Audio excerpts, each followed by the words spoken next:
Welcome to Holistic Living with Dr. Radisha. This show is dedicated to educating our viewers about the importance of mind, body, spirit balance. We provide tips and strategies that you can incorporate into your busy schedule to help you find balance. So today we have Ms. Shannon Gowland, I got it, who is very interesting. So I can't wait for you guys to get to know her because I got a little insight. And she's going to be talking about whole food nutrition and what that means and what that looks like for having body, mind, spirit balance. So before we get into that, tell us a little bit about yourself. So I run and operate Seeds of Wellness, So Institute, and Roswell Farmers Market. Okay. So I am an herbalist, a Qigong instructor, a Reiki master, Wow. and a holistic wellness coach, and I'm a food therapy chef. Ooh, yes, because I see all these great menus and food that you prepare, and I'm always like, God, I wish I was there. So talk to us about how do you get into this field of holistic living and providing these services? So I grew up on an 80-acre farm, and which was bought by my great-grandfather back in 1915. Oh, wow. So this is a family. It's just a way of life for me. Generational. Exactly, exactly. So always used to growing food, farming, raising livestock, and so you get your food from the earth.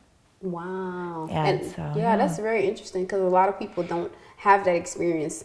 No. Basically living off the land. Exactly. Well, even where your food comes from. So most people know that your food comes from the grocery store. They go to the grocery store. But where does it come from before that? So when you're looking at where your food comes from, how old is it? How far did it travel? So most, the average carrot travels 1,500 miles before it gets to the grocery store, when it gets to the grocery store. Wow, 1,500 miles. Wow. Yeah. So where that originated from, how it was grown, what the soil quality is like, all goes into the nutrition that you put on your plate. Wow. Yeah. So how do you start off working with educating folks about whole food nutrition? Because I'm just thinking 1,500 miles, that means it had to be picked at least a week or two before. Oh, absolutely. Earlier to get to the grocery store so that I can buy it. Most of the food, the vegetable produce in the grocery store is 3+ weeks old. There's no nutrition in it. There's minerals, but there's no coenzymes or vitamins. It's already decomposed. It's gone. And that's only given if it's in the soil. So if it's not in the soil, it's not in your end product. So it doesn't matter anyways. So you have a lot of different things that go into, that are in play.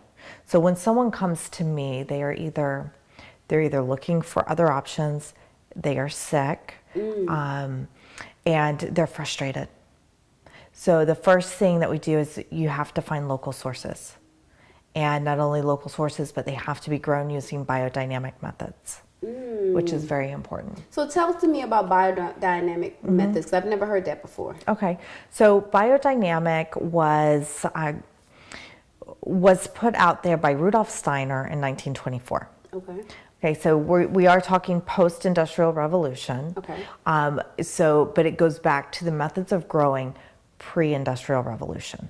Okay, so going back to mimicking nature, growing according to how nature would grow.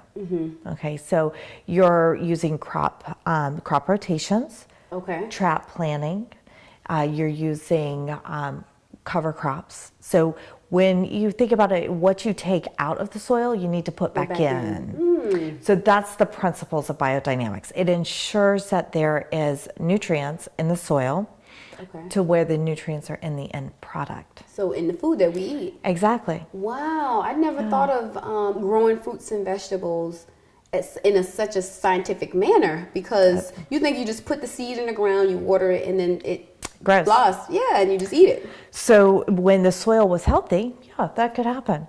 Like that absolutely could happen. Yeah. But unfortunately, they adopted the method of row planting post-industrial revolution. During the industrial revolution, that's when all your machinery is coming out, and it's much easier to row plant, grow the same thing on the same amount on the same land. So it makes harvesting easier, and it fits the machines better. So, but what happened was it depleted the soil. And we can look moving forward into 1932 and the Dust Bowl, and we lost all of our topsoil. So those are things that have occurred that have prevented us from having nutrient-dense vegetables. Now we have the organic farming methods that came up, okay? The problem is that they're mimicking row planting. They're still monocropping. They're growing the same thing on the same land. Over and over again. Over and over again. Okay. And they're using sprays, the sprays that are approved under the organic program, they still mimic the same principles as conventional farming, and they're still chemicals. They just don't last as long in the earth. They still are carcinogens. So you just said something very interesting that I didn't know, because I thought if for something to be called organic, that means they're not using pesticides at all.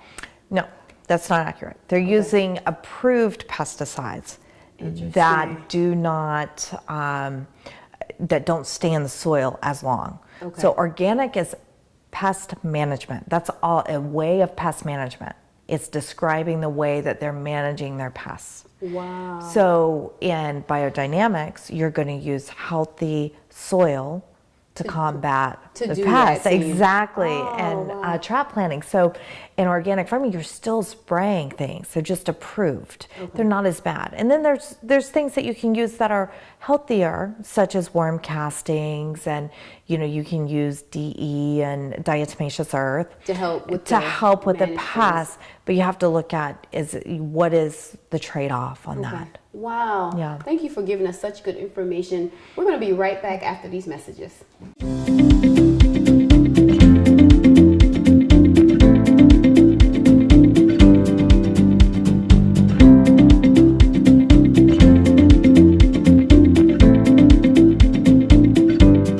Welcome back to Holistic Living with Dr. Radisha. You're just joining us. You're missing some very good information. I'm learning about whole food nutrition and versus organic and all that good stuff. We have Miss Shannon Gowland here. Gowland. I'm going to get it right, y'all. I'm going to get it right. But she just, before the break, you were telling us about the difference between organic versus traditionally grown produce. Right. Organic, biodynamics, right. Because we need those coenzymes, and we're lacking it. We're just getting fiber and sugar from the produce because the coenzymes have already decomposed. So we need nutrients that's going to help our bodies repair and heal and stay healthy. Gotcha. So when we talk about whole food nutrition, what exactly does that mean? So you're eating vegetables and you're eating a mix of cooked and raw and meats that are pasture raised, grass fed, grass finished. Everybody's going to be different. Everybody's going to need different types of food. That's when you get really into the therapeutic part and you get into bio-individual meals.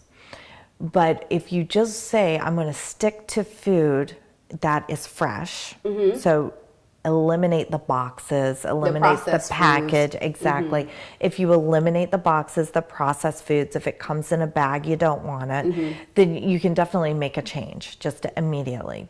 And what kind of benefits can people expect making that transition? So you talked about eliminating processed food and just incorporating whole food nutrition. What kind of benefits can they feel? Well, I think one of the first things, if you take out the processed foods and the fast foods and all of that, you're going to see a drop in inflammation in your body. Ooh, that's the first thing. When you have that initial drop in inflammation, usually a lot of people lose a lot of weight when they cut that out. They cut gluten and sugars and processed foods out. You'd be amazed how much sugar is in processed foods. Yeah, but it's sugar in everything. Yeah, I mean, vegetables have sugar in them as well, but if you look at a container of marinara sauce, they add sugar to it. They do. They add sugar to things that you don't think they add sugar in. You would think of it. Because I love the seasoning. It's a mixed blend. And I was like, oh, this season. And something told me, read the back. The second ingredient was sugar. Cane sugar. Yeah, but the name of the ingredient was like garlic salt.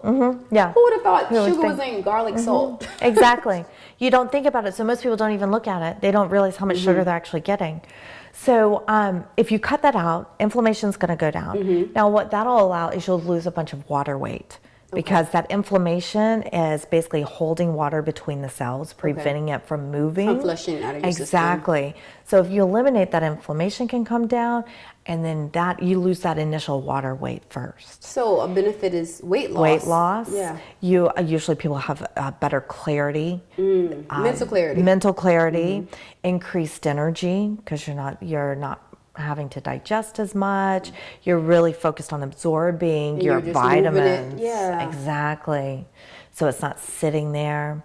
So I mean, there's so much increased health and wellness, just feeling better overall. Because I like to say you are what you eat. You are what you absorb. You are what you absorb. You are what you absorb. Yeah, yes. that's so good. You get deeper into that. Yeah. Because if your gut's not healthy, your body can't absorb it. And I read something the other day that said like 90% of your immune is in your gut. It is. The gut. Yes. So, and if you're on a journey towards holistic living and whole health and improving your health, your gut has to be a major part of that plan. It does it because you've got the gut-mind connection. You have leaky gut issues. You know, there's so much, and you get into protein mimicry. So there's so many different things that, and if you've got gut imbalances, which can be a bacterial imbalance, it could be an inflammation, it could, there's so many different things. Exactly. Is that you can be absorbing tiny bits of these molecules into your bloodstream, triggering your immune system. So overacting your immune system. So then you deal with physical aches and pains and different headaches, backaches, all those other things. Exactly. Just feeling tired and lethargic and just not wanting to get up in the morning or just not being able to make it straight through your day. Things like that. Things that people suffer through all the time, but they don't make the connection. Right. You get a headache. How many times do you hear, oh, I'm stressed. I have too many meetings. I've got a headache because of that. No one thinks about the fact that, oh, maybe it was what I ate, what I'm putting in my body. I had that big drink of bad stuff. Exactly. That Starbucks. That's filled with sugar, but it's so good. But I hear what you're saying. Yeah. So we got to reframe our thought process and how we think about food and how it impacts our body. Correct. And it's not always convenient. I mean, we can't, right now we are a society built on convenience. Yes, we do love convenience. We want it quicker. We want it bigger. We want it cheaper. Exactly. Exactly. And so when you take that aspect out, sometimes people feel a little overwhelmed. So don't do it all at once. Take little by little, baby steps. And try in your road to transformation. Exactly. Oh, that's some good information. So we're going to be right back right after these messages.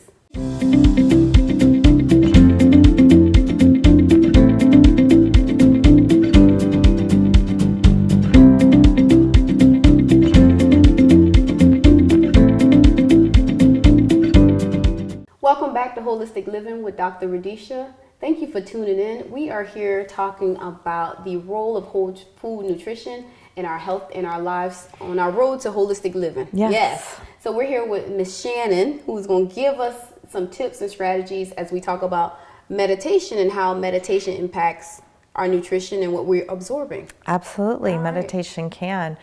In today's lifestyle, everybody's go, go, go. Busy, busy, busy, which increases stress, increases cortisol levels, and then decreases digestion because it puts us in fight or flight. So we're constantly in fight or flight instead of rest and digest. Rest and digest. I like that. So if we can maybe take a couple minutes and meditate before lunch, just take meditation isn't always about having to turn the lights down. Soft music. It's soft music. It's not about that. It's about disconnecting and having a moment for your time that is a non-judgmental time where you can see a little bit clearer.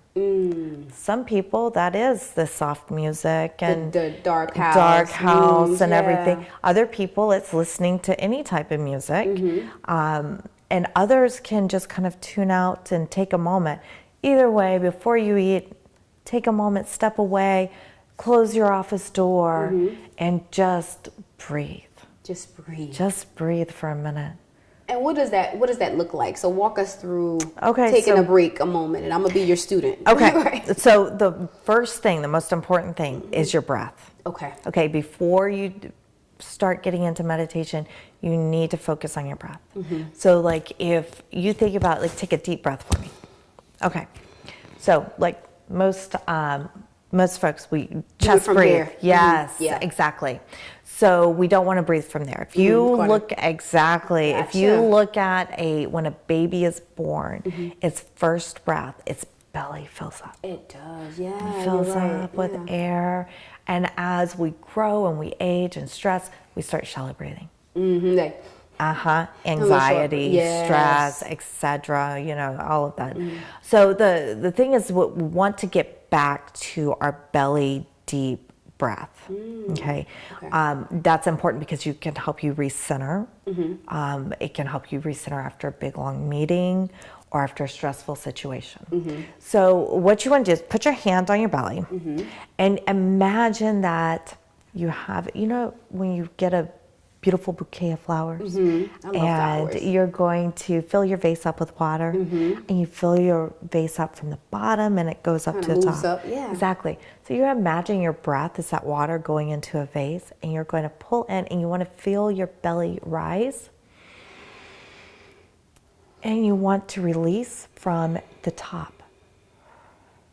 So as if you're pouring water out of that vase. So I like that. So you're pulling in and then you're releasing from the top out. And so when you take your breath, hold it for just a minute, then release it slowly. And do one more. And release it. And you can just kind of recenter.